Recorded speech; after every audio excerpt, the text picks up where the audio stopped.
and welcome to another episode of the Digital and Social Media Sports Podcast. I'm your host, Neil Horwitz. You can find me on Twitter, NJ287, also on LinkedIn, the website, dsmsports.net, where you can find everything, and the podcast available on whichever podcast platform is your favorite. I am so excited for today's show. I've been wanting to talk to these guys for a long time. We finally made it happen, and it's perfect timing with NACTA this week, depending on when you're listening to or watching this podcast. NACTA, of course, being the Lollapalooza, Woodstock, whatever you want to call it, for college athletics. And my guests on the podcast today, we have two guests, both from the same company. We have Andy Zeilman and Chris Freet. Andy is the president of WMT Digital, and Chris is the EVP and Chief Strategy Officer for WMT. WMT has been doing great things, pushing innovation in the space for a long time, primarily in sports, a lot in college sports, but really going beyond to live entertainment across the board and media, and just creating different ways to engage fans and collecting data, as you'll see here, as you'll learn in today's episode, around how you use data, connect data across platforms to really make smarter decisions, drive more revenue, data and dollars, and as you'll hear Andy talk about. And WMT has just been pushing the envelope and innovating the space for a long time, working with some schools that are some of the biggest innovators in the space. And just so much good lessons to take away from today's episode. So here it is. Listen to Andy Zeilman and Chris Freet of WMT Digital. I am back on the podcast with today's guests. We have a couple of guests, but as I was telling them before we start recording, I've been following this company for years, and now I'm so excited to really dig into it. My guests on the podcast today are Andy Zeilman and Chris Freet. Andy is the president of WMT Digital, and Chris Freet is the executive vice president and chief strategy officer of WMT Digital. Welcome to the podcast today, fellas. Thanks. Appreciate it, Neil. Thank you for having us. I mean, WMT is really just on top of so many things that are really of the moment, but it has been for years of, how are we thinking about changing habits and consumption patterns of fans, and, really diving into owned and operated versus rented, and different ways that we can present content and technology and new digital experiences. There's so much stuff that we can cover today that WMT has their hands in. But before we get into the meat of our discussion, give us an idea of your guys' backgrounds. I love the different perspectives we're going to have here, and you guys are both WMT now, of course, but have different pathways to get here. So whoever wants to go first, tell us about your path to WMT and what your position is today there. Sure. Chris, why don't you lead off? So WMT, been here almost 5 years. It will be 5 years, July 1. Prior to that, 19 years, 11 months on college campuses, Neil.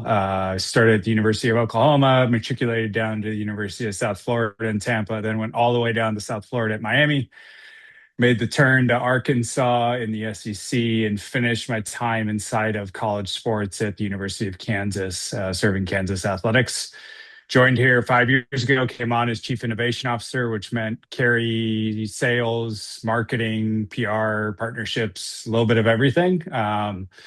Happy to be in this Chief Strategy role because of the growth of the company that we've been fortunate to have, and sitting in a role where I can talk to a lot of interesting companies in the space, figure out how we can grow together, meaningfully impact our clients, and provide strategic oversight of clients we work with and the industry at large that we serve. Yeah. Love Thanks, it. Chris. A very different background, Chris's. So I came up through mostly the tech world. And it's really been by design kind of to be where I am today. So started my career out in Silicon Valley after college, doing product management, product marketing, kind of learning the core skills of what it's like to develop product roadmaps, understand market needs, market requirements. Did some consulting work out there. Decided, I wanted to build some hard skills, not just the strategic skills. So I went to business school and then moved to investment banking for 3 years. And I worked in M&A and capital raise transactions for boutique bank here in Boston, raising money and selling, small to mid-sized technology companies. And the reason I did that was I wanted to really understand strategic finance. I wanted to be fluent in it. I wanted to understand how money flowed, how businesses succeeded, how they sold effectively. When it comes down to it, we all love sports. We all like playing in these verticals, but there's somebody always out there trying to make some money, right? So you got to always think about how are you building a business to make money and to drive value for your investors, for your employees, for your partners. So I did that for a few years. Then I took a brief time away from my private sector career, and actually, I think we'll come back to this a little later on what I learned. But I joined the FBI for 3 years, and that just goes a little bit to who I am as a person. I wanted to take a moment and do something bigger than me, something that was around government service and where I could have that ripple effect on the world, where I could do things that, never got credit for, never recognized for, but had that ripple effect of positivity on the world. So I did that for 3 years, totally, kind of off the career path Yeah. experience. And then my wife said, enough of this. A, you're putting yourself at risk, and B, you're making no money. So go back and do something else. So for the last almost 14 years, I've been back in the tech sector. So joined a large company doing, early stage large language models and natural language process called Nuance Communications, eventually sold to Microsoft, running their Microsoft healthcare side of Wow. the business. Then I got the startup bug. So I've been in three consecutive early stage businesses since then. The first was a computer vision AI company. I joined there as chief strategy officer, very much like Chris's role now, right? You move in and you're looking for that next growth opportunity. You're kind of Yeah. moving across different functions, trying to understand what is best for the business, taking that elevated view on how to drive growth forward. We ended up pivoting that company from it was a MarTech company. We pivoted towards automotive and ended up exiting to a tier two automotive player. So Wow. successful again, kind of pulling all those different pieces of my business together to drive outcomes that were positive. Yeah. Then I joined kind of a biotech type data company. It was actually post COVID. They did what we called wastewater intelligence. It literally sampled wastewater and it was able to determine the amount of viral pathogen or chemical biomarker in the wastewater to determine what the drug usage in a neighborhood is. Is there COVID or RSV or norovirus flowing through the community? Wow. So very, very cool platform and data analytics capability, rooted in hard science that I joined after that. Then I met Andres, and as you see, I've kind of got a series of different verticals I've worked Yeah. across. I've never worked in sports, whereas Chris starts off with 20 years of sports. I'm like, I got 2 years. So, but Andres, if you've never met him in person, for anybody that's watching, is one of those genius people that understands and can see around corners. And what he realized and he's always been doing is building a technology company within the sports industry. It's not a sports company that does technology, but he's always viewed this as technology and data first. And he happened to find his roots and deliver value in the sports community. So as he looked at the next stage of growth for the business, he was looking to build out the team with folks that came outside the industry. How can we bring best practices from outside the industry to drive our strategy forward, structure our company effectively, Yeah. look at the economics of the business, and continue to deliver value for our partners, for our employees, for the investors in the business. And that's what I do. So I sit, partnering with Chris along the strategy. I partner with our sales team. I partner with Andres and Chad Cleveland, our COO. So, I get to float along and, tap into that diverse history, kind of help the company where it needs to get to keep delivering value for our partners. Absolutely love it. Two diverse backgrounds, and I mean you've lived like multiple lives. I feel like I want to read your memoirs. So let me know when it comes out There any you go. time, Andy. I've I got guess the I've got the gray hair to prove it, so don't worry. I want to like maybe I'll just put you on the spot right now, Andy, and tell Yeah. me like how do you describe WMT Digital now, and then maybe I'll go to Chris after around like how that has sort of evolved as the company has evolved in his time there. Yeah. So the first thing that I would put in my short list of words which drives WMT is kind of innovative and bold, right? It's always looking for where the industry is going from a digital fan engagement and fan analytics perspective. So, when I first looked at WMT, when I got, reached out by Andres, I said, huh, they do mobile apps and websites. Like, it's not that exciting, right? Mobile apps and websites, very important parts of digital, engagement, but not that exciting. Then I talked to Andres and I understood how he viewed that digital experience, right? It wasn't about a mobile app that was a game day event. It wasn't about a mobile app that was static content. It was storytelling. It was interactive content. It was a data capture mechanism where you're learning more about the fans and drawing Yeah. them into an owned and operated ecosystem through that digital ecosphere. And that's a totally different expectation than I had before I picked up the phone with him. And it's that level of innovation and boldness, that understanding of where digital fits in the overall fan journey and within sports or music entertainment. And it's that boldness, that innovation that's driving into our product, is driving into our customer engagement, is driving into our strategy overall. So that's what I love. It's not a mobile app company. It's not a website company. It's a full digital fan engagement and fan analytics and fan intelligence company because the digital second screen isn't going anywhere. It is always going to be part of a fan's experience in game, outside a game, outside the venue, off season. That mobile experience, that web experience is always going to be a second screen for them. And the amount of data we can capture, the amount of understanding we can get to drive that back to our partners and then provide the right experience for our fans is absolutely amazing. So it's really data and digital combined together was what Andre saw 10 years ago and what we're delivering on today. Yeah, and I think that's interesting too. As form factors evolve, as different ways to engage evolves, it Yep. still comes down to that data and experience and how you give fans an engaging experience, however whatever medium they're using to have that experience. It's always going to be there. Whatever form it takes, there's always going to be digital augmentation to whatever that experience is, whether it's at home on your couch, whether it's in the stadium. And that's where we kind of set the pinnacle of that, driving the future of that. Yeah. And how have you kind of seen it evolve over the years, Chris? I mean, I think early on when I first encountered WMT, it was like this is a website company. They do apps also, and then it's become like servicing mostly college athletics early on, and now it's expanded quite a bit, and the overall remit has expanded quite a bit, and the overall scope. So how have you kind of seen it evolve, and how much has it been kind of led by the industry versus led by the people building things like at WMT? Um, I'm not sure if I appreciate you giving me that question. It makes me feel old. Early on, the digital strategy just meant whoever was youngest on staff and wouldn't mess up the Twitter password. Relatable. That was me. Yeah. I mean, I remember at University of South Florida, I asked an intern, hey, spend the week, figure out Twitter and whether or not this athletic department should be on the platform. And she came back with like a resounding no. She's like, you can't, the messages are too short. It's not going to work. We can't fit a whole press release on Twitter. What are we going to do with it? Yeah, so I think there's been a few things, right? For WMT, it was how do we, from an advertising standpoint, deliver audience? And then it was how do we take that advertising and data sensibility to deliver audience into an owned and operated platform? I saw WMT deliver audience and an advertising standpoint at Miami when we kicked the Miami Heat off the first page of Google. I hired them at Arkansas because there was 3 million people in the state, and I thought it was a very reasonable expectation to get all of them onto our digital platform on an annual basis. There is nothing greater than the Hogs in Arkansas. And so we took that sensibility of data-driven fan delivery and then top level storytelling and narrative on top of that, and we executed it at Arkansas, and still today they're executing that.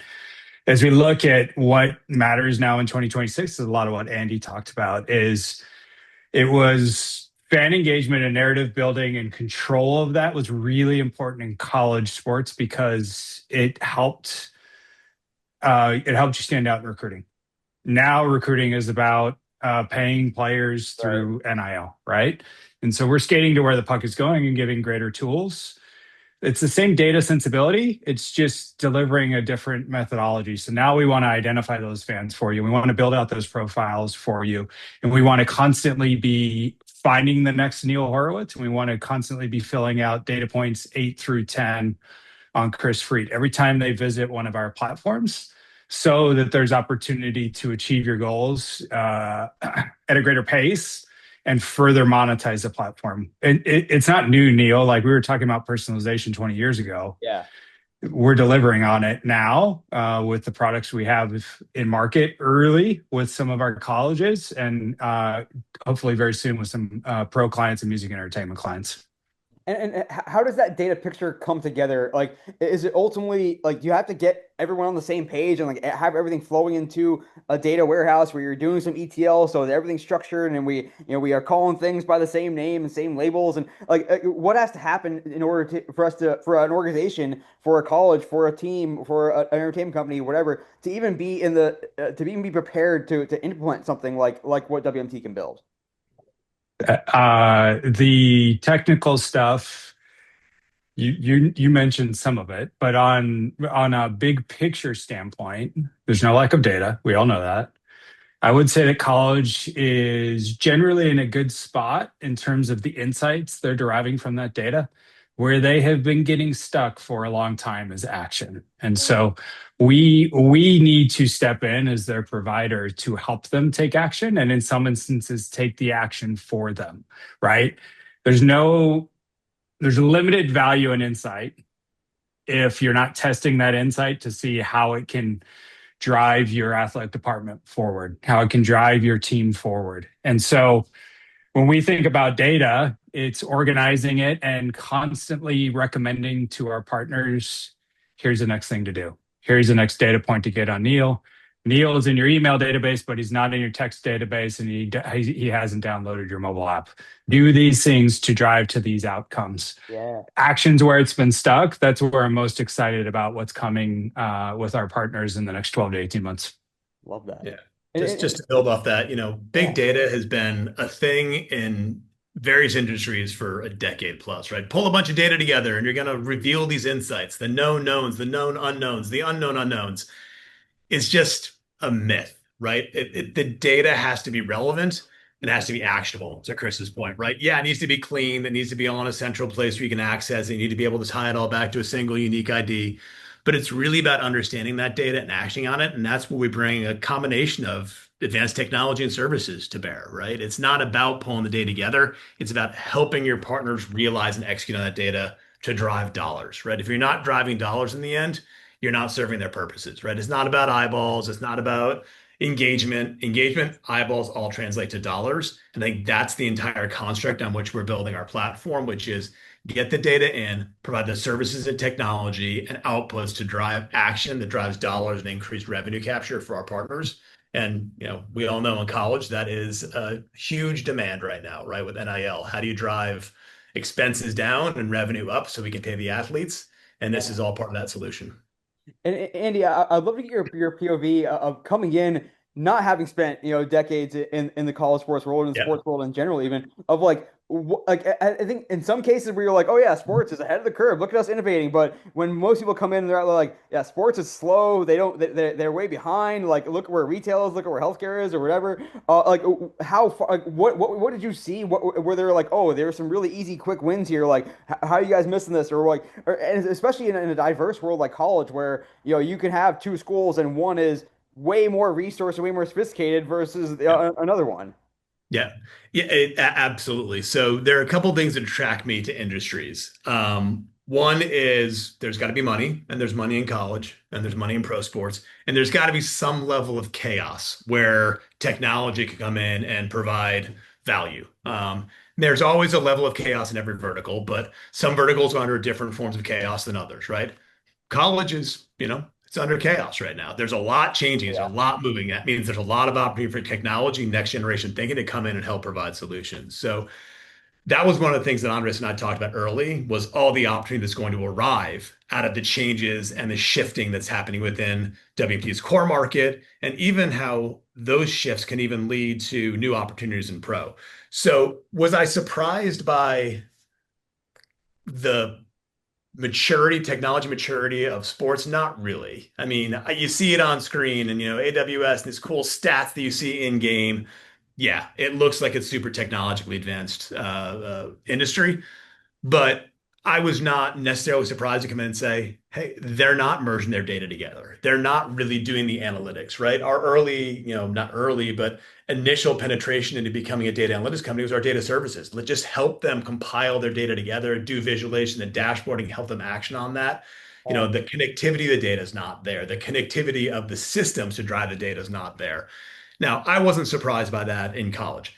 What I am surprised about is in pro, which I expect to be a much more mature infrastructure broadly, we're finding that not to be the case. It's still a soup of vendors that are brought in over the last 10 years that don't speak the same language, that don't connect the data points. You've still got segmented business units where strategy analytics doesn't talk to marketing, and marketing websites don't actually drive data that goes back to strategy analytics.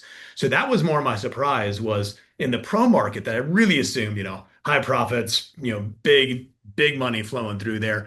Yeah. I figured they would be much more technologically advanced than they are. Now, some are. Don't get me wrong. Some are very technologically advanced, have deep BI teams that do all the work. They've got really tight infrastructure behind the scenes. But a lot of them, there's a lot they can learn from what we're doing in college. And that's the exciting part. We're driving the innovators in college that have partnered with WMT from the beginning. Those are the leading schools that are thinking about innovation, that are thinking about fan engagement, that are thinking about data first. And what we're doing at those schools is going to drive not only emergent thinking in college, but also some rapid evolution in pro, the way they're thinking about their data, their personalization, their owned and operated ecosystem. So, roundabout way of answering your question, I was not surprised at one side, but surprised another when it came to pro. Totally. Yeah, I mean college is so massive too. There's so many people out there, so many schools, and like it makes the pro world look small in comparison in terms of the size of Yeah. the number of fans, number of data, number of people in database records and all that. And I'm curious too, like especially on the college front, where you have like is there a lot happening on the campus side, away from sports, where they are really focused on, driving donations and driving, capital raises and all that. And a lot is happening on the sports side as well, athletic side as well. Like, are those sides talking to each other? Is one side more ahead of the curve than the other? And then also kind of like where I really would like to get an idea of who owns this. And like when it's time to implement a data strategy for athletics, for campus, for the university as a whole, like is it kind of just like people look around like, well, that's you, or are these dedicated roles starting to really emerge? So a multi-part question there that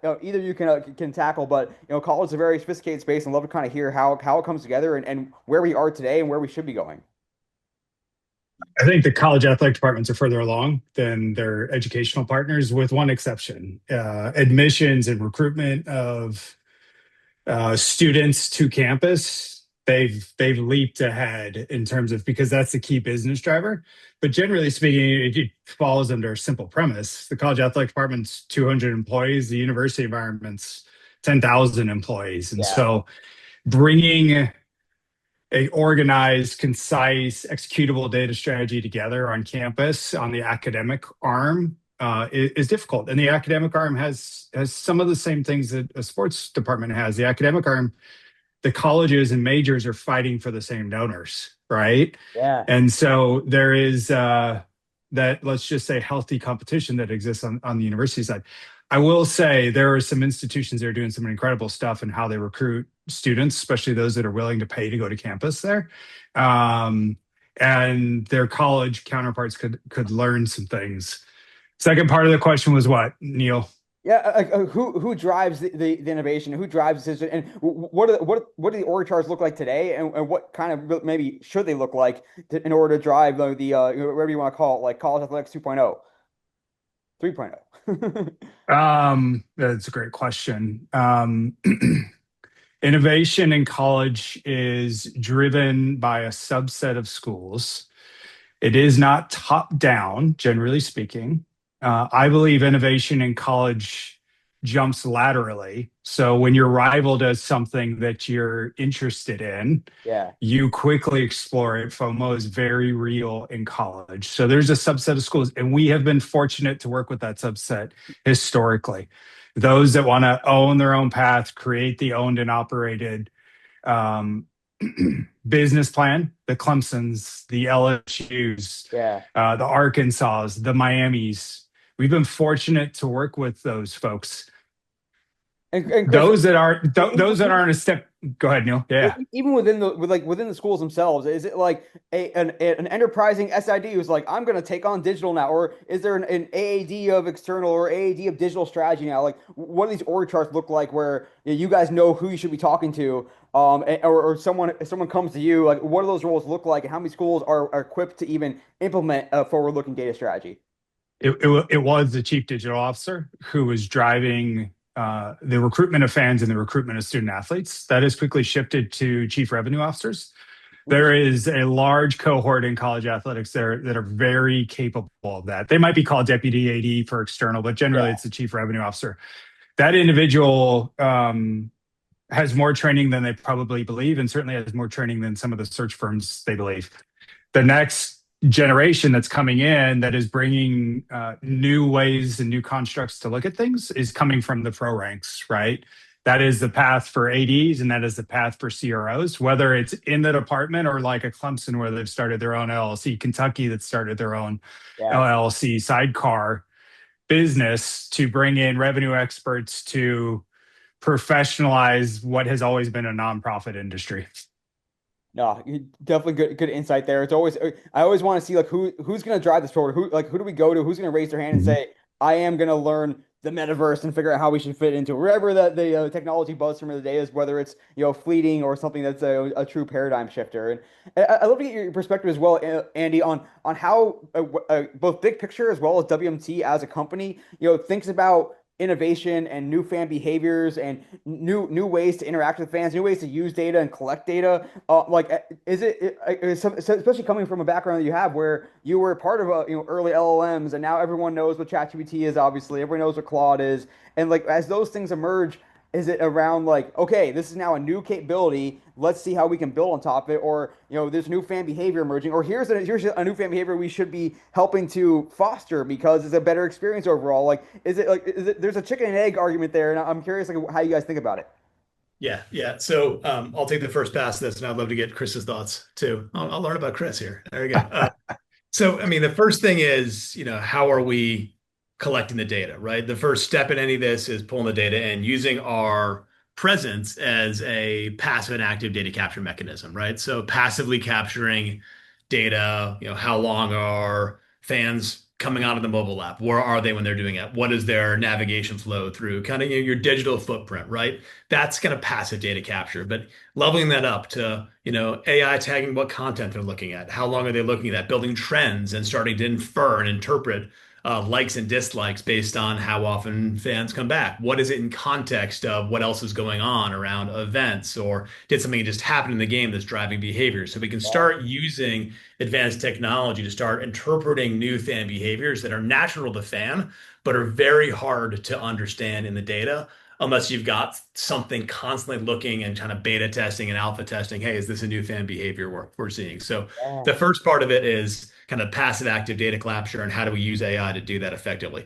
The second is using it on top of our growing fan base for a school to say, hey, are you seeing new segments arrive? Are you seeing new activations? And what are those activations returning back to you? And trying to tie together the data flow. Again, comes down to money, right? How does the data you're capturing drive new dollars found, right? And using it's the benefit of these smart AI agents, right? They're always 24/7 on. They can bring forth new segments that might be arising in the data, even if they're in their infant stage, right? And that's learning. That's education for athletic director to say, are we seeing a trend in fan behavior, right? How do we test this? How do we test this in a real offline environment in a stadium to see if there really is a new segment of fan? Are we seeing new fans come in? Did something happen in the offseason or something happen during season that's driving fan behaviors? That's the kind of thing that you'd have to have a data scientist constantly looking at it, and they're bringing bias to the table.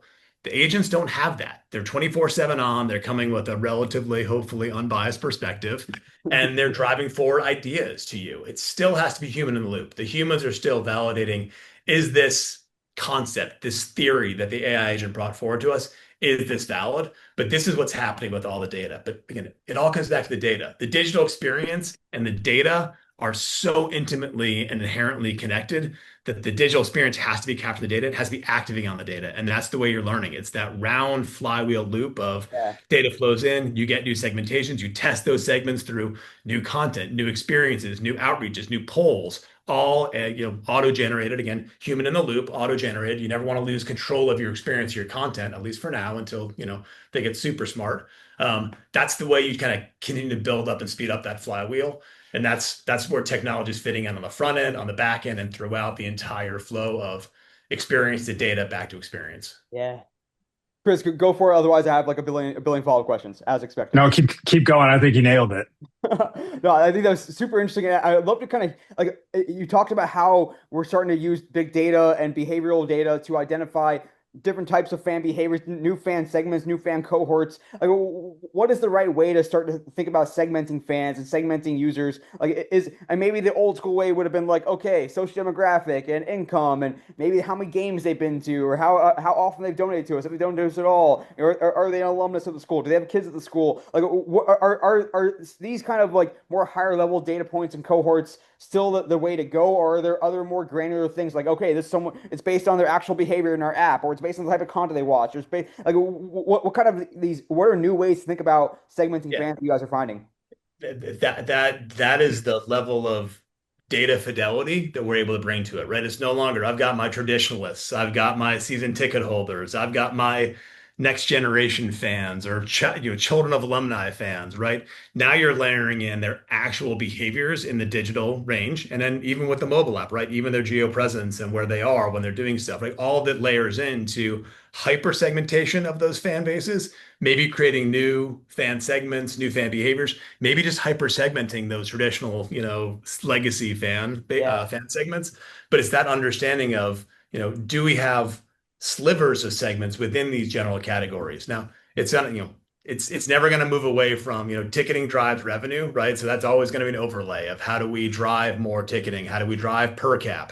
But as these, even in college, right, as these brands become global, right, as they start seeing more opportunity to drive out of market fandom, right, all those online merch opportunities, all that, digital per cap goes up, all through really understanding those fans, understanding how they're accessing the data and where they are when they're doing that. So, not a clear answer to your question, but are they radically different from the fan segments that have existed? Not yet, but they may evolve and change as we move forward.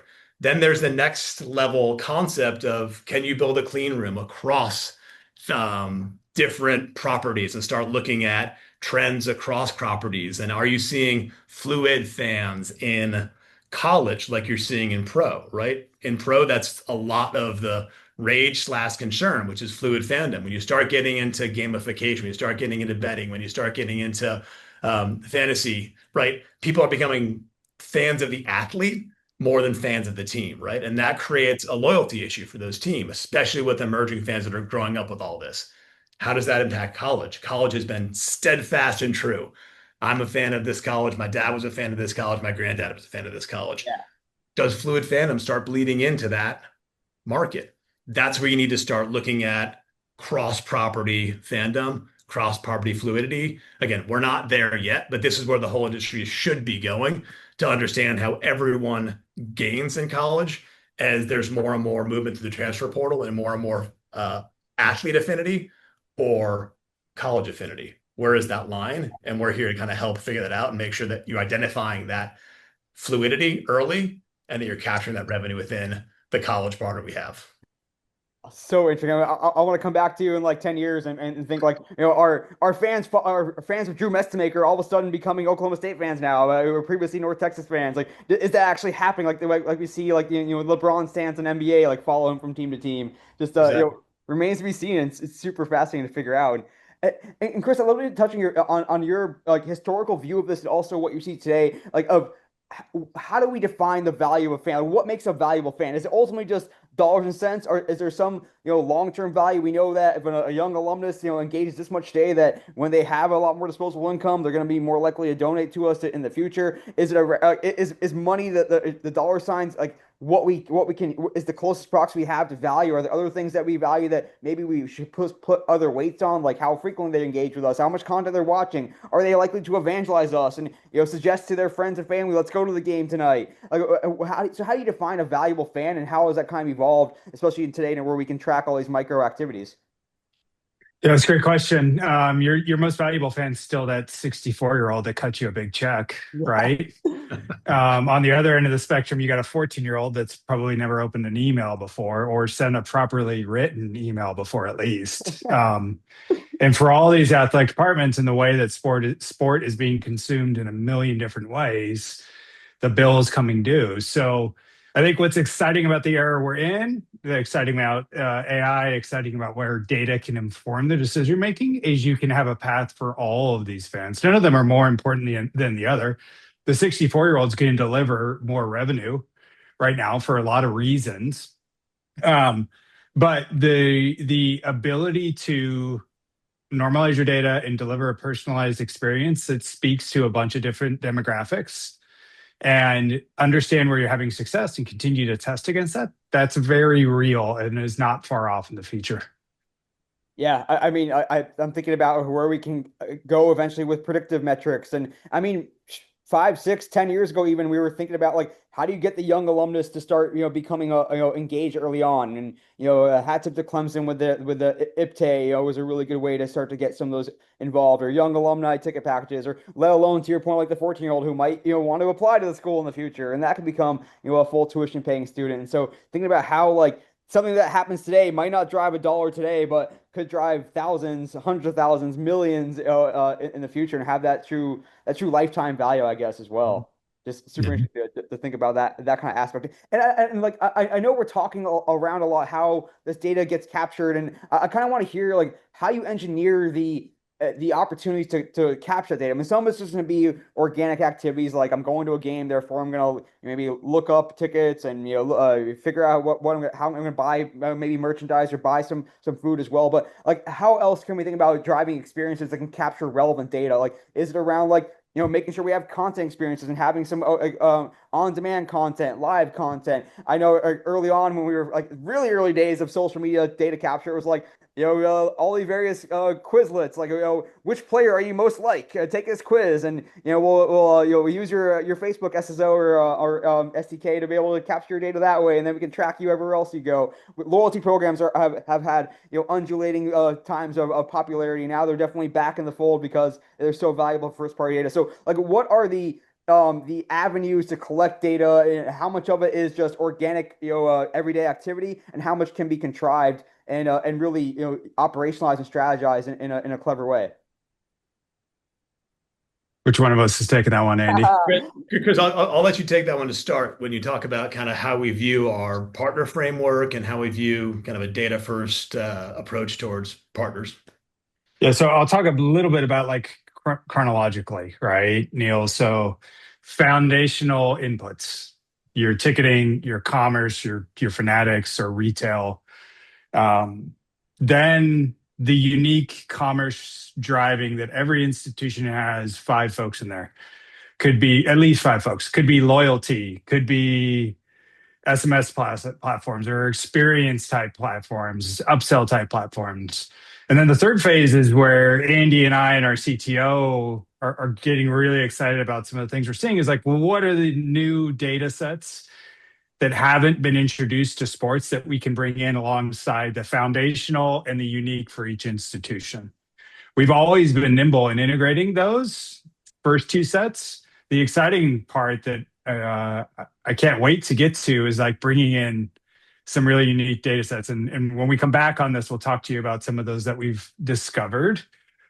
Where does it go? I think it starts really with where the expertise of the team you're working with is. We were on a call with a client recently and we brainstormed in 30 seconds the 12 channels that they would want to distribute messaging to their fan base through, right? Some of those are owned and operated, components of our website, components of our mobile app, push notifications. Some of those are the traditional, right? Where you automatically think TikTok, Instagram, Facebook. Mm-hmm. Are they really good at text message or are they not doing that? Are they really into email or are they worn out by the email drip campaigns? So lean into the strengths of the department and where there's expertise, allow the data to show you what's successful. And ideally, what Andy and I think is going to come, or maybe believe is going to come, is that data is also going to tell you where you need to go next, which channel you need to go next to execute on the goals you're trying to deliver for your team. Super interesting. And Andy, feel free to comment. Others, I have certainly plenty of follow-ups as well, of course. Nope, Chris nailed it as usual. Yeah, and I'm thinking about how like a lot of those user elements can start to intersect and cross over a bit as well. And so like someone who is really receptive to SMS, like maybe more or less likely to also be receptive to social media, advertising or whatever it Mhm. might be. And like, are you ultimately like, how are you tracking these users across the various ecosystems? Like, and I'm sure it's maybe not a catch-all answer, but is there a really big push to have a user have a reason to quote unquote sign in? We see these bigger NBA ID is one of the examples out there. Blockchain was once seen as maybe an opportunity to have like that fan identity that could travel across the world, and email and phone number were and still are in many ways identifier. So device ID for someone who's maybe on your app who isn't signed in. Like how can you identify the user across the various I guess services and areas that they're going to be interacting with you all? Yeah, that's what our Fan ID layer will do, right? It's going to connect their owned and operated uh, platforms where you have Clemson's been one we've talked about today, right? 8 million unique viewers, visitors on an annual basis, and a database of season ticket holders that's around 80,000. A ticketing database, it's, I think, last count about 800,000. That's a big delta in between Yeah. all of those numbers. And so if we every single day when the CRO gets into his office and he can go in a dashboard and see how many new fans they added and how many profiles were updated in the last 24 hours, that is very, very powerful. The motivation for that, again, is a bit of in the strengths of the athletic department. That's where we've built a nimble platform. So is it gamification? Is it loyalty? Is it gated content? Yes. Is it signing in to get access so you don't have to sign into all your other accounts every single time you want to access something that's part of your fandom? Yes. Are any of those the magic bullet? No, because that's the space we live in, right? We all live in our own channels and have our own preferred preferences. But what we have built in our ecosystem, and it all funneling in from fan ID into fan intelligence and being bilateral, right? And communicating with those systems both ways. So we understand that the actions worked and we can update the profile in the system. All of that is towards those outcomes we talked about at the top, right? Like, how do we get more identification? How do we make the experience motivating for the fan, seamless for the fan, and get them to come back and continue to share with the team that they're already passionate about? Yeah. Yeah. That give and take is really evolving too. Where like fans now understand more than ever if they recognize that if I give you more data, I'm gonna get a better experience back, and that's just Yeah. like Mhm. the paradigm that we live in now, and for a good for good. Yeah. Go ahead, Yeah. Andy. Just to add on top of that a little bit is one of the consistent challenges that a lot of industries will have is how to recapture the owned and operated ecosystem.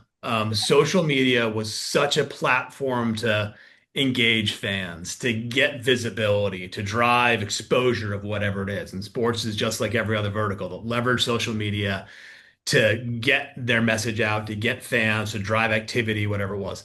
It's outside your system. You're losing all that data. You're losing all that visibility. You're losing all that monetization, right? So the content strategies that we're working with some of the leading innovators is you still have to use that social media reach, but how do you drive that back into your own operated ecosystem? How do you preserve some of that unique content? Use social media as a tease to drive back into your digital ecosystem. So you're getting that data, you're getting those eyeballs, you're getting those dollars. And that's a somewhat of a paradigm shift we're seeing early on, which is how you develop the content strategy, not to activate fully through social media, but to have that boomerang of use social media and activate back into your network. So you're getting all that data and dollars. Yeah, that is the tremendous insight of as we've seen O&O kind of have a resurgence of okay, maybe we should care if fans are interacting with us on platforms where we can recognize them and know them and get to know them Yep. versus just on living on rented real estate and not knowing who's really engaging with it. We got a million likes on this post, but we don't know who the hell liked it or why they liked it or if they know who we are, what country, maybe we know what country they're in. It's just Exactly. that But and think Meta about does, and Meta's making money off yeah, that, but you're exactly. not. And I love what you brought up as well around because I've had some conversations on this podcast over the years, whether it's thinking about let's like I talked with a fellow from UConn around how they put some of their stuff on YouTube, but then try to drive back to the Plus platform for more behind the paywall premium Mhm. stuff. And the same we said around thinking about social media as that top of funnel, and then convert them to somewhere where you're on O&O, whether it's Yep. exclusive content or better experiences or access to an on-demand library, whatever it might be. And There that's the might be. kind of stuff that I'm fascinated by of what is the value prop that gets fans off of that social media platform, or at least it becomes part of the way they interact with your organization because that's how you get to know them a little bit more. Yeah. Yeah. And I think that's, Neil, the answer is that's the riddle that's yet to be solved, right? It's that how do you get um, that addiction of social media, right? How do you get them to translate off that platform back to an operating ecosystem? It is going to be about next generation content strategies, about that interactive experience, about you understanding the fan. So you're going to get that experience in the O&O environment versus the generalized social media experience you've got across all of your different likes and dislikes. So Yeah, it is something that it's going to have to continue to evolve, and that partnership with social media is going to have to involve on a data bridge in, data bridge out model that hasn't been fully solved yet because that has been the methodology is drive to social. It's so much reach on social. So how yeah, do you revert that now? It's going to take time, but that's where we're trying to work with our partners. Again, it's about the technology, it's about the data, it's about the content, it's about the strategy of all of it working together to drive engagement, personalization, identification, all within the O&O system. Yeah. Scummer's Love here with Andy Zeilman and Chris Freet of WMT Digital. I'm geeking out. This is right up my alley. And I mean, heck, I just shared on LinkedIn today like a BCG study that was really like, trying to think about like the known fan is worth more than the unknown fan. And it seems like of course, but we are so seduced by these big numbers on social, like, oh, we reached 1 million people. But you know what? It's better if you reach 100,000 people that you if you know who they are, you have their email and know more about them. They're in your database. And I'm using some like just random numbers, obviously, but you're just recognizing that the known fan is worth more than the unknown fan. And that's really what we should be thinking about is how do we grow our fan base is not how do we grow our followers necessarily. It's part of the funnel, but it's not the conversion point that you need to get them to. I'd love to finish up with a shareable stat of just thinking about when maybe a little both of where schools can start on the college front, as well as how you guys approach a new partner, a new client. Like, what are some of the questions that we should be asking? Where are the like, how do you get those early small wins so you get everyone bought in and being like, okay, maybe we should listen and maybe we should change. Inertia is a strong drug, especially in the college game, where you have some people who have been there for decades doing things and stuff hasn't changed that much for their workflow, or at least they haven't wanted to change over the years. And so, how do you approach a greenfield opportunity and say these are the questions that we should be asking, and how do you start with where those early wins tend to come? We've always been solution sellers. We want to understand where the pain is and where the opportunity is. If you ask the right questions, they will tell you everything. We have had success by solving that pain and building platforms towards what our clients want. And we've expanded that relationship or renewed that relationship by being consultative once we land that first agreement with them. That first agreement could be 2 or 3 different pieces of technology, could be one. But where we've won is continuing to be consultative and helping show them opportunities or point them in the direction of need over the long term. And that's how a BYU goes from 1 agreement to 6 or 7 right now with one of the most interesting brands out there and one of the most opportunistic brands in a niche that is college sports, where they are the niche of the niche in college sports for sure. Do colleges know what they don't know? Like, do they come to you guys and being like, or like, hey, we know we should be doing, we know we're not leading a leading pack or on the bleeding edge of things. Tell us what we should know. Or do they come to you like kind of having done their homework? Maybe they ask ChatGPT, like, what are we doing? How, help me improve my strategy. Like, how much of their information asymmetry is there, and what's kind of moving that first mover opportunity? That's been the biggest blessing and challenge for us in my 5 years here. Andres is a genius. And early on in the company, everybody had access to Andres. And I've often said our challenge in growth is how do we represent his brain to our clients and continue to be on the front foot, forward leading with our clients. We're in that process of adjusting. And Andy and I are in the thick of it of our clients to guide them to the optimal decisions. Andy, I'll let you add anything else you want to add there. Yeah, I mean, I think might be a broken record in this deal, but a lot of it comes back to innovation is a critical part, and Andres brings that tenfold, right? How are we going to solve the problems with technology in an efficient way that drives value? But it comes down to the end of data and dollars, right? So when we go into organizations, and there's a huge variety, you know this, right? There are some that are, thinking critically about their own processes and strategies, and they come to us and say, like, help us figure out where technology is going, how we can use technology and innovation to drive a new strategy.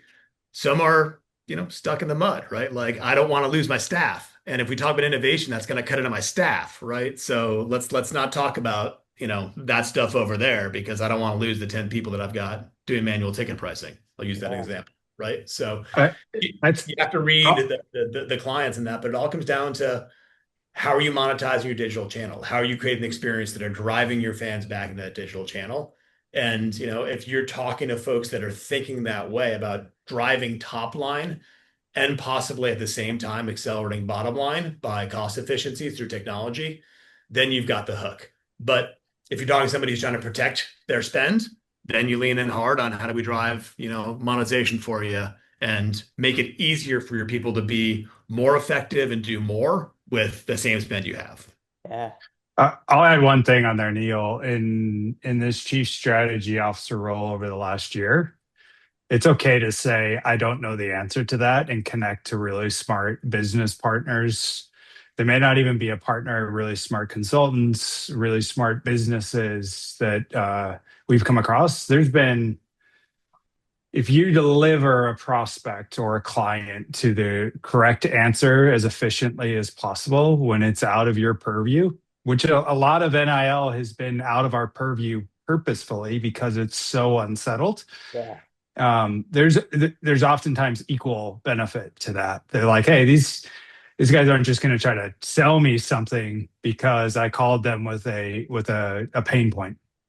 Yeah, no, it's a great call out. And to your point earlier, Chris, too, as well. Like once someone leaves the pack, it's very much a follow the leader, type industry. And they're Mhm. like, oh, Mhm. that school's doing it, or God forbid, our rival school, whatever.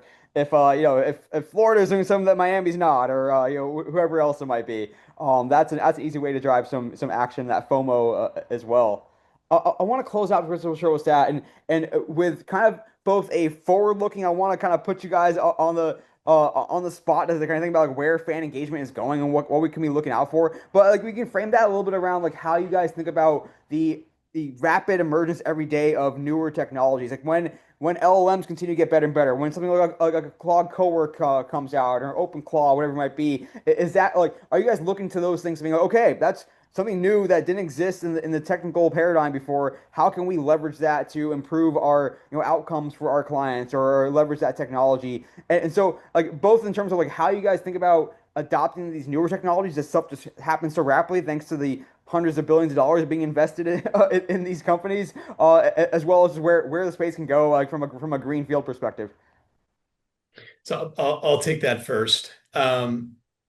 Having been around the block in the tech industry, right? AI has been talked about for a long time. Like this time it's real. Like everyone knows it, right? There are advancements happening at such a rate now that AI is no longer a buzzword. It is fundamentally transformational for every business right now, which I think is now everyone realized that even just in the last 6 months. 6 months ago, people would argue it's not real. Now everyone's adopting it and putting it to work. Our job is how do we leverage that to drive the best outcomes for our partner through our technology? How do we demystify AI for some of our partners who don't want to adopt new technologies? And that's one thing that, this company's done very well. It is a trusted brand in Yeah, digital college sports, right? And everything that Andres and the team have built is mission critical enterprise grade software that has data privacy at the center of it, right? So when you're talking about implementing large language models, when you're talking about using AI in a platform, that can scare the heck out of a lot of people where they say, what does that mean? What does this mean for my data? Am I losing control? All that stuff is, Chris said earlier, solution selling, consultative, right? We are looking at our partners' long-term viability and growth of value through our platform, not looking to do a quick win. Our contracts related with our partners are, somewhere a decade long, right? So we are looking to evolve with our partners over a very long-term horizon, bringing technology to bear, but at the pace of their comfort as well, because we're not looking to, do a deal and move on. So the transformation of AI is both, it's a huge opportunity for us to bring more value, to bring more insights readily, to use it for our own cost efficiencies internally, to optimize processes, but also to bring those forward to our partners as being a leading edge technology company of how are we using this even internally for our operational processes to educate them because that's the value we bring. It's bigger than the technology. It's that partnership we developed over a decade plus with some of our partners. yeah. This is a balance too of technology for technology's sake. And like everyone wants that headline, like look at us, look how we're using AI. But then you see the recent headlines around like Uber is questioning like, are we spending more money on AI than it's actually saving us? And so you have to like think about those things. That's where your consultation come into play of like, let's figure out like what's it actually doing. And like yes, you want to be a bleeding edge and all that, and we will be. but it's not just technology for technology's sake. Like there's got to be an outcome and a reason that we're going for, and the data. The bring it all full circle. The data has to back it up, and the data and dollars. Correct. And that's, very much Andres's view on rapid development. It's intentional innovation, right? It's not innovation for the sake of innovation. It's not jumping the bandwagon. It's intentional innovation. And that's, I think, a huge as to why we are the company we are and why we've been able to be the premium digital brand in college sports for so long. I absolutely love intentional innovation. That's going to stick with me for years to come, I think. There you That's go. a great guiding point. This was so much fun, guys. We're going to have some more fun with you. Our quick hitters coming up shortly. But Great. first, let's do a shareable stat coming up right now. Just fantastic stuff with Andy and Chris from WMT. Just could really pick those guys' brains all day. And I learn a lot from just seeing what they're doing with their clients in the industry and continuing to think about how they're pushing the envelope, how they're continuing to think about fan engagement, fan cohorts, using data to drive, revenue generating programs and decision making and getting smarter, making the industry smarter by going beyond just the old segments and cohorts and classic spreadsheets of yesteryear into really truly data rich, big data, organized, clean, structured, actionable, just lots of good stuff there. But stick around because in our quick hitter segment, you'll hear a lot more and learn a lot more and some fun anecdotes, some fun insights. So stick around for that. But first episode's shareable stat. This episode's shareable stat comes from a recent video shared by the Anaheim Ducks. I shared about this on LinkedIn. I've been posting about it else on Twitter as well. And the shareable stat is 40 million. That is an approximate number, but it's about right looking at the latest stats. 40 million views of the video of them basically taking down their ice sheet at the Honda Center where they play at Honda Center after the end of the season. 40 million views. And why? Well, because it's showing the behind the scenes of showing that sort of dirty work, how it gets made type aspect, as well as I think the aha, the like revelation that people were surprised to see that the postseason logos on the ice were not painted on. They were just really big stickers, essentially. And I think that surprised a lot of people, which led to even more viral reach. But around 33 million or so across TikTok and Instagram, about half and half on those platforms. Also, big metrics on Twitter and YouTube and Facebook as well. Just such good stuff there, and so many good insights that you can think about and take action on. I think by now, if you are listening to or watching this podcast, you know that behind the scenes, operations, how it works, how it really happens, dirty jobs types content does tend to perform very, very well. But how do you get more out of it? The Ducks, as well as a recent similar video from the NBA, used sort of an ASMR treatment, really turning up the sound design and the audio to give that an extra layer to it, showing some of that that crazy stuff, and showing some people's reactions to it. The NBA did that with their recent how the court gets made video before the NBA finals, showing a player saying, "I thought the logo on the court was a sticker, but it was painted on." Kind of the opposite of the Anaheim Ducks in the hockey video as well. But also something that I think we've seen some conversation around is how do you ultimately get more value out of this and monetize it? So yes, you're reaching a big, broad audience, oftentimes well beyond your sports fan audience, especially on those TikTok or Instagram feeds where you're reaching just a much more broad audience that just likes to see oddly interesting stuff and extraordinary things. But how do you then turn that into whether that means getting fans in your funnel or at least driving some sort of revenue opportunities? And I think working with this partnerships and sponsorship team to really plan ahead of these things and saying, hey, we know this content performs, we have predictable metrics that this is going to perform. Let's see if we can package it with a partner, especially there's plenty of relevant partners, whether it's working in logistics or a big hardware construction. Just lots of opportunities there if you really put your minds together. And I know my buddy Alex Koplo with SpawnCon Sports, talked about this as well. And also think about how can you reuse this content. When content like this really, really hits, that means there's opportunities to post it again, repackage it, repost it a month from now, 3 months from now, 6 months from now, a year from now. Good content will perform again and again. And as many as 40 million people saw this, or at least, maybe not 40 million unique, but 40 million views of this content. In this case, there are millions and millions and more who did not see this content that would likely enjoy it as well. So think about how you can continue to reuse that same content, and also think about how you can use it on your own operated. Not all your biggest fans are following everything you post on social. Maybe a friend or a family member texts this to them or posts or shares with them in a DM. But how can you use this cool content on your website, on your SMS, on your email, giving fans value there as well? So it's not just always a marketing channel. So a lot to take away from this. Again, overall, just tremendous content and really cool to see it take off. And definitely seeing more and more of this cool content take off as well. So that shareable stat again, one more time. 40 million views. 40 million. That is insane. Of the Ducks, basically taking down their ice sheet for after the end of the season. So that's a terrible stat, but more importantly, stick around because more good stuff coming with Andy Zeilman and Chris Freet of WMT Digital. Right back to this episode of Shareable Stat, and I'm joined once again by Andy Zeilman and Chris Freet. Andy's the president, and Chris is the EVP and Chief Strategy Officer of WMT Digital. You guys just got schooled on data and business strategy and driving revenue in the college athletics world, but well beyond the pro sports world, entertainment, fan engagement, all that fun stuff. But now we are going to have some quick hitters. So, Chris, Andy, are you guys ready? Bring it. I think so. All right, number one, I want to hear answers from both of you, but we'll start with Chris. Tell us about a non-sports WMT client, if there's one worth calling out that did something interesting that the sports can adapt or learn from. So, what do you guys learn from the non-sports world? Yeah, Cirque du Soleil, this is recency bias a bit, but they're also a fascinating client. I was just up in Montreal with them. They use our AI ticketing intelligence to price and dynamically distribute all of their tickets across most of their Cirque properties. What's most interesting, and I think sports can learn from, is they also now have affiliated properties like Blue Man Group and Paw Patrol, The Illusionist, that they're taking their sensibility and applying it to those acts and brands that we all know that are, tried and true entertainment values. That is awesome. Yeah, I think I even heard someone from the Cirque group at the recent Peak conference talking about how they're using AI for ticketing, and now I know Mhm. WMT is the technology underwriting that. That's awesome. I'm going to go a different direction. So I don't play mobile app games very often, but there's one that I go to that it's kind of sports. So I'm going to kind of cheating here, Neil.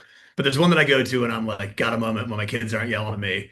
And it's this tennis game. Mhm. And what gets me about it is not how addictive it is, but the opportunities they're missing, right? Like it's not getting my data. They're not sponsoring all the assets in this game. Like they're working off of some pure subscription model, but they're missing so many opportunities there.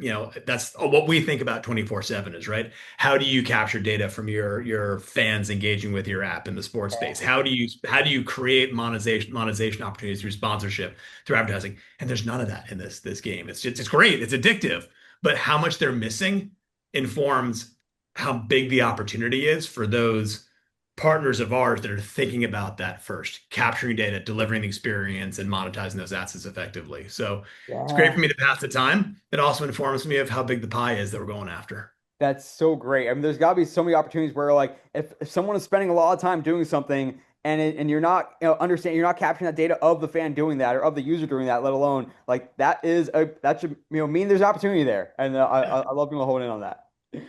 Number Exactly. two, this one is directed for you, Chris. Tell me, going back to your time at Miami, the most memorable campaign or activation from your time with the Canes. This is the easy question. This is the origin story of WMT. The Canes were Andres Fossil and WMT's first client. It was a trial period on SEO.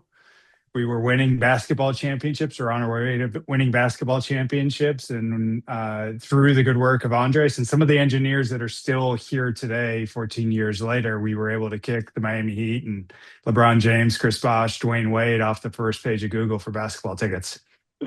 That is freaking awesome. Is how real is the AEO conversation or GEO conversation, right? Whichever acronym you want to use. Like we talk about SEO, is AEO really is it overrated, underrated, properly rated? When I give you my shout out later, I will tell you it's overrated, but I'm going to guess it's probably properly rated at the moment. My own individual search and querying and curiosity is heavily skewed towards AI in the last 9 months. Yeah. Yeah, now I'm curious to go after this. Like, hey, I got a night to spend in Miami next year. Which team should I go see? I now want to ask ChatGPT that. Yep. Yep. Number three, Andy. Well, I want to go back to your time with the FBI. I mean, we could have a whole separate episode just with all those stories. Just tell me, like, what's an experience or an insight or something that you took away from your time there that really sticks with you?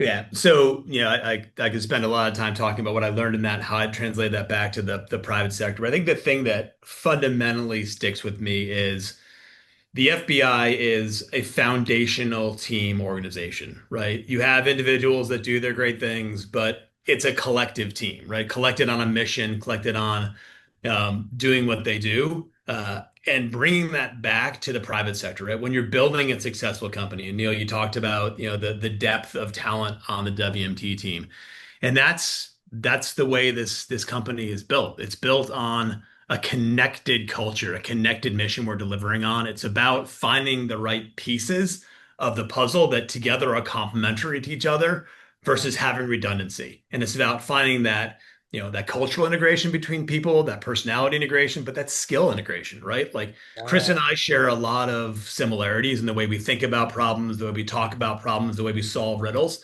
We share a lot of differences in how we approach those problems, how we do discovery, how we follow up on those problems, how we digest and analyze those problems. Same thing goes to our CTO, our COO, Andres, our chief marketing officer, like down the chain.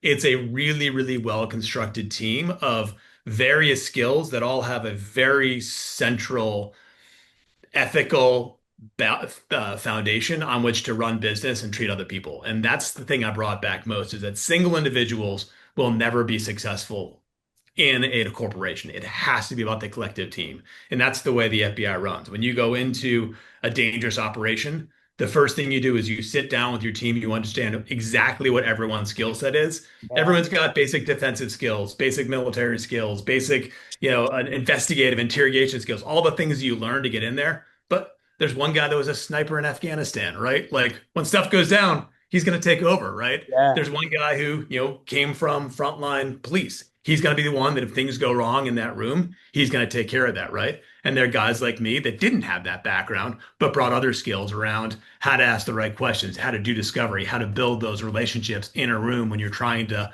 understand the situation. So the team has to be constructed in a way that makes sense to achieve the goal you're trying to deliver on. And WMT is very much structured that way. What a tremendous insight. I freaking love that. It makes you think recently that, with the Winter Olympics, there was all the talk around USA men's hockey around like you didn't take this player. This player is so much better than this player, but they were building a team and everyone has a role to play. And it's not just taking, Mhm. the all the alphas. They fit together in the right way. And so I love that insight. That's freaking awesome. Number four, Chris. You're on, I think you're on the steering committee still for Seat, and you spent a lot of time at the Seat conference over the years. One of the better sports and technology conferences out there, the best sports technology conference out there, among the many sports conferences. So tell me the most memorable panel or presentation that you've seen at a Seat conference. Also, the most interesting person that you've met. Two panels. When Seat was in Miami and I was working at Miami, we brought in the president, Donna Shalala, and she just went completely unscripted and crushed it. Which those that worked around Donna wouldn't be surprised, right? She's had many successful careers in a bunch of different verticals. Last year, Clemson came in and gave a tutorial on what it's like to host the Savannah Bananas, Oh, which wow. was, I think, the largest attended case study because it was very practical. And at that exact time, the Bananas were out fielding bids for the next round of hosting events. And then person that it's not a person, it's what's great about the conference is it's a community. I was just telling Amy Darnell on our team, like, hey, this is the one conference I can go to that I can get you to anybody that's on the attendee list in one introduction. It's really tight knit. There's friends, colleagues, administrators, leaders in sports, competitors that I have a ton of respect for that have been going to that thing for 10 years, and that's the value of that conference. It truly is a great family, and it grows, and there's so much good conversation there, so much good knowledge here. That's a great call out on the panels too. I kind of want to track down that Savannah Bananas panel now if I can and watch it. That's awesome. Number five, I want to go back to you, Andy. This is one I'm super interested to hear this one because I've been at multiple startups now, and you kind of see different sides of it. So I want to know, like, how technical should a software company leader be? You see sometimes the CEO or the president is very technical, and they are came up coding or came up on the tech side and know everything there is to know about front end, back end, UI, UX, whatever it might be. And then the more of the sales and marketing and partnerships and revenue focus side. And there's no right or answer here, but from your experience, how technical do you think a software leader should be?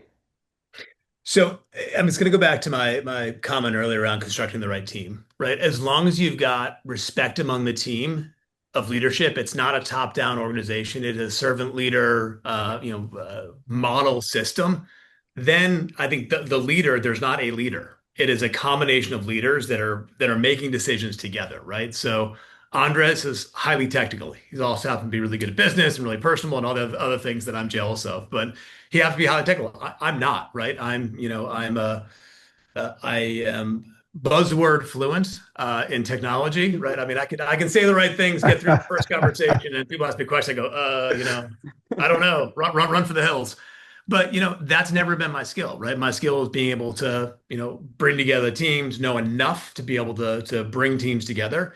And I think that's my take on that is that when you have top-down organizations that are led by someone who's a sales guy, you're going to have a sales-driven culture. It's not going to have the product and technology to deliver on the sales, right? If you have a finance lead, it's got to be a hyper efficient budget, but you're not delivering growth and innovation. When you have a pure technology lead, which again, Andres doesn't fall into this category, but it's got to be innovation for the sake of innovation, not innovation to drive value, right? Yeah. So we've built an organization that is multiple leaders that work together to drive forward. So I don't think, if you have a single leader, they need to have a strong CTO. But I don't believe that successful companies have a single leader. I think they've got a combination of effective leaders that work well together.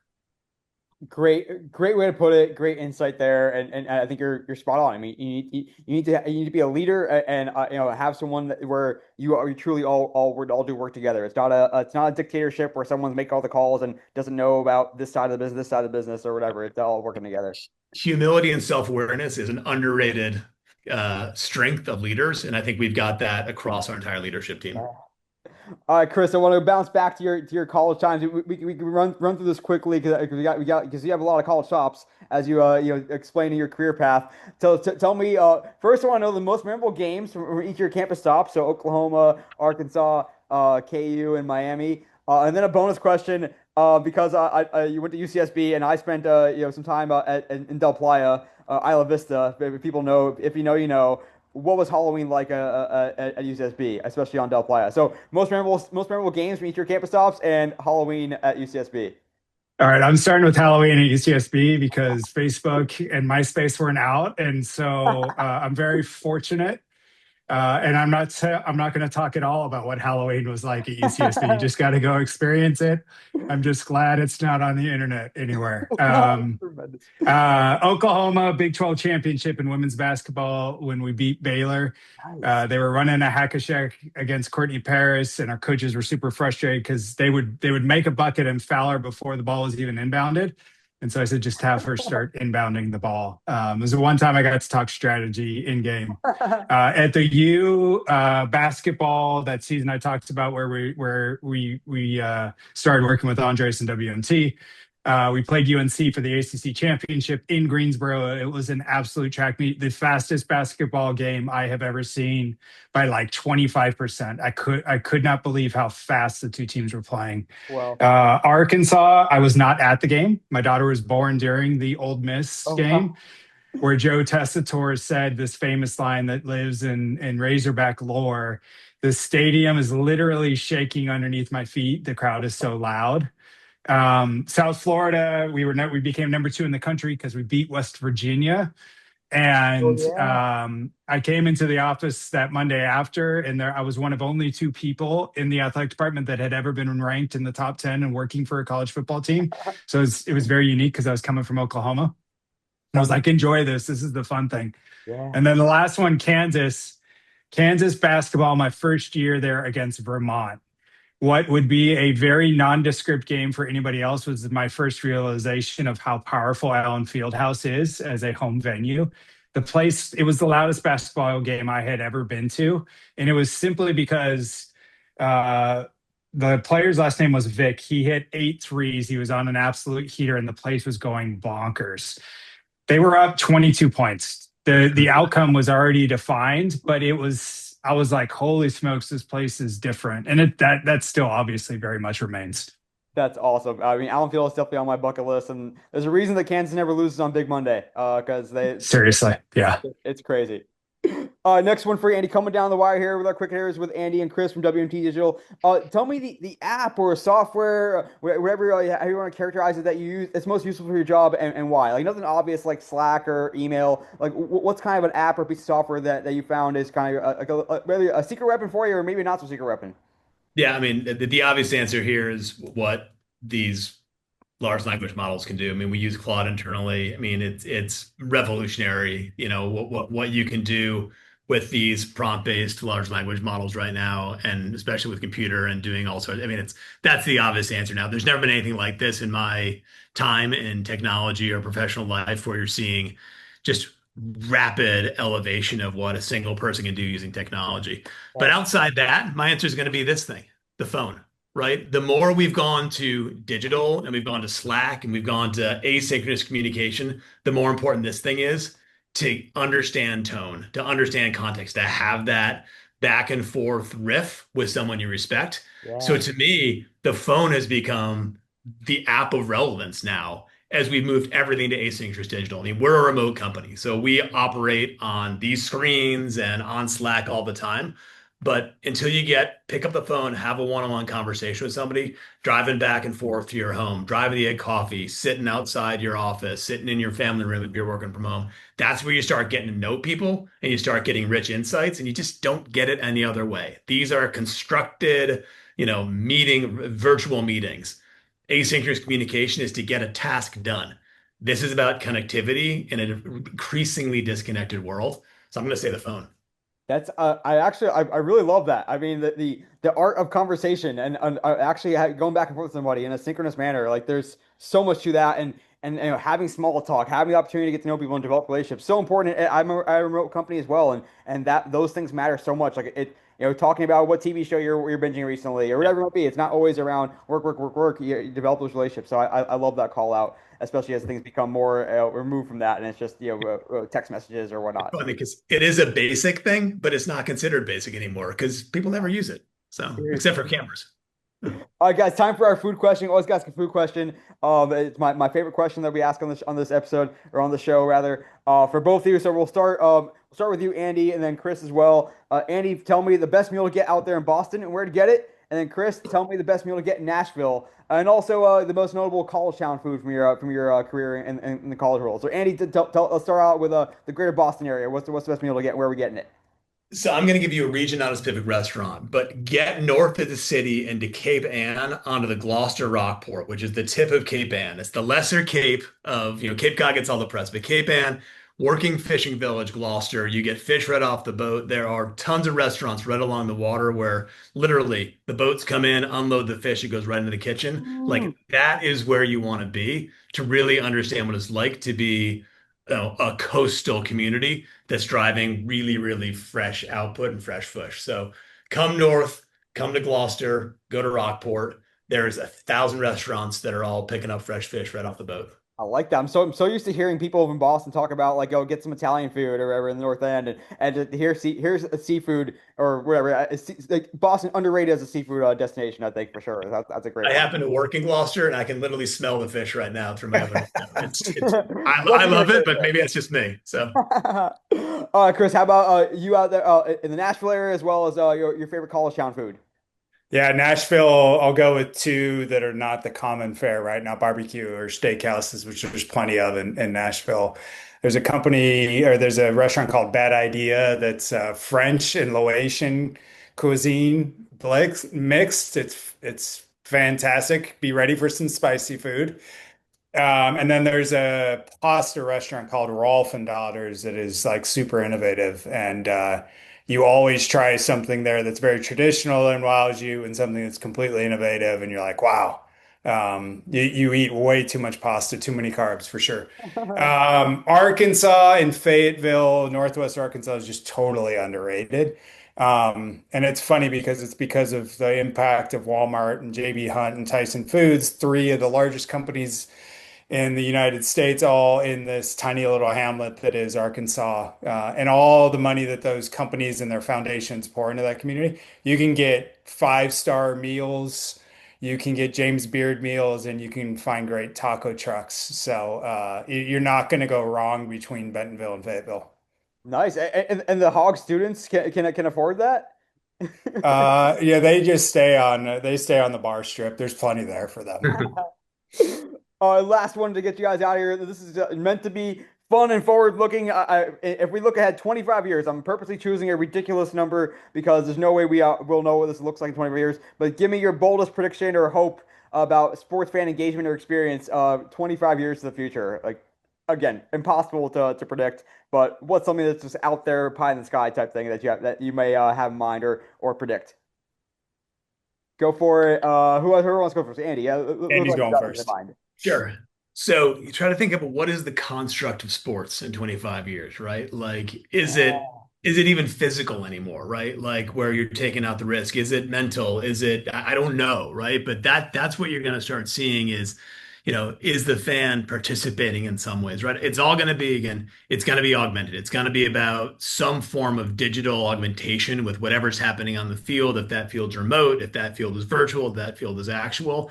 I hope we never get away from, the incredibleness of what the human athlete, the human body can do, right? I mean, everything we experience is look at what that person can do with Yeah. the same general body shape I have, right? And it's just unbelievable. So I hope we stay within the physical construct.